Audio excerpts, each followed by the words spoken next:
Well, good morning. Good morning. This is Emily Windsor Craig, and it is Tuesday, the 10th of November, 2020. And the title is Treading the Path to Civil War. And I want to point out a couple of videos for you to look at.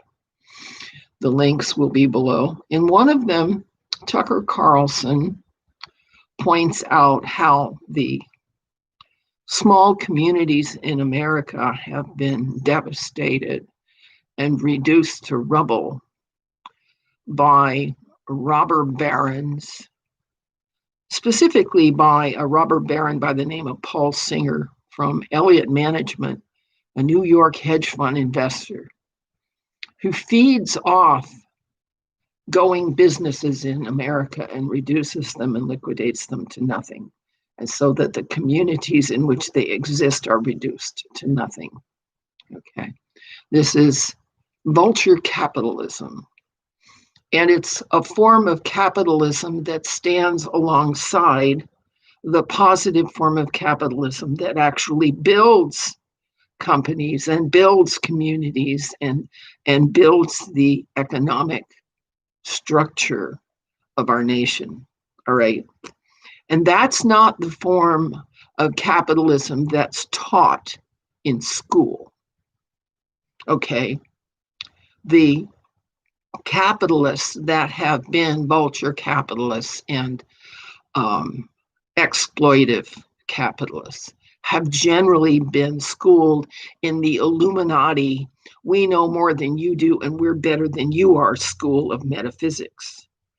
And for this reason, I generally suggest to parents that, you don't have to be a fanatic, but if you teach your kids what's the content of religion, at least they know how to judge their own behavior and judge the behavior of society. They are not left without basis for judgments, but you don't have to be a fanatic at it. The second video that I'm giving you the link for is one by John Levy. And he shows from old maps how topography has changed over the last 400 years, specifically that in North America and the North Atlantic. The land masses have literally changed. But he notes how the history books never kept up, but have told a false story to justify the winners of wars. And so when the young people get cynical and bring up Howard Zinn's History of the American People, they have a point that the history in our regular history books is so colored and one-sided that our national history is not even credible. All right. So it's easy to see why the kids are screaming in the streets that the system is rigged. And in the third link down below, you will see that the same mentality, grab what you can, however you can get it, has infected the Democratic grab for power. They've used inflated voter numbers, counterfeit ballots, about 5 million of those, and false dating, and a robber baron media bent on coercing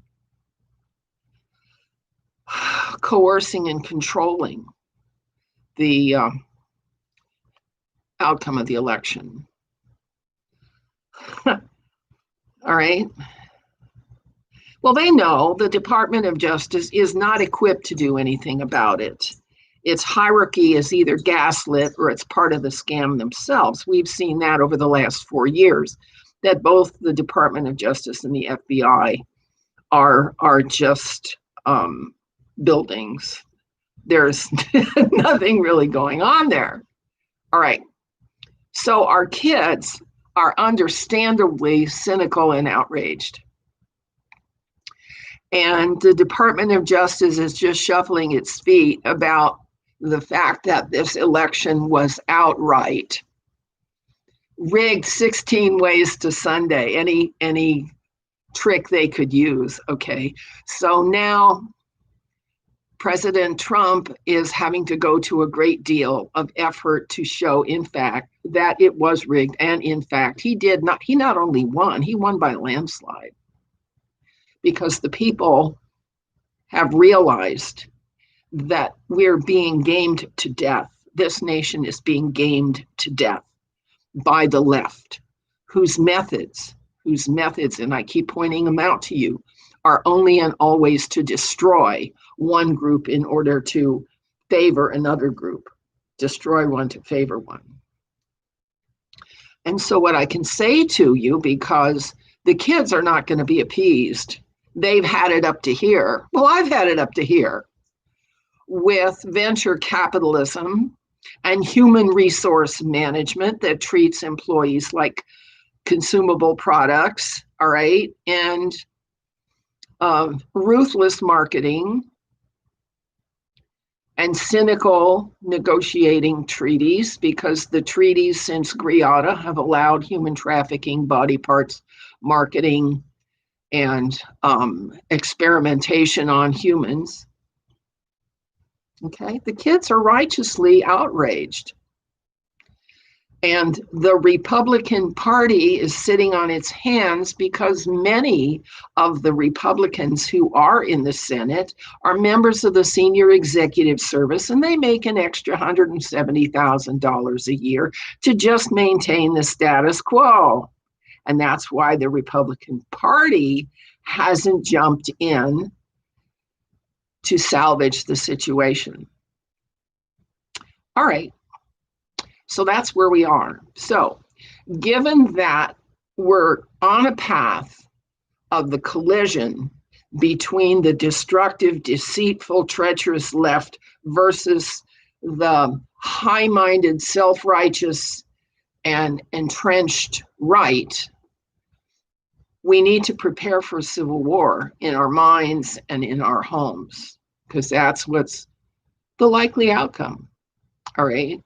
And if you've never sat down and read what's right and what's wrong, which is in a lot of the books, but okay, I'll give you a link for what's right and what's wrong so you can teach your children what's right and what's wrong, because it's not happening in school and it's not happening in church. All right. I'll give you a link to the original common law, only 254 lawful principles of not doing harm. And I'll give you a link to the Beatitudes, the attitudes that create harmony in relationships between people. And we have to confront some difficult times, and that's just how it is. And nobody gets out of here in an intact meat suit in any case. Okay? And so we have an irresistible force meeting an immovable object, and the Republican Party and the Department of Justice are not stepping up to the plate because they are hamstrung. All right. We do what we can. We pray for a good outcome. We pray for our family. We put aside the groceries we're going to need when the supermarkets shut down. And we talk to our children about the consequences of treachery, protection rackets, and divide and conquer. And that has brought us to this point where we are now. And so, I pray for you all and the world, and I hope you do the same. And let's carry on and do what we can do to fix something. Emily Craig, this is Tuesday. We'll see you later. Bye-bye.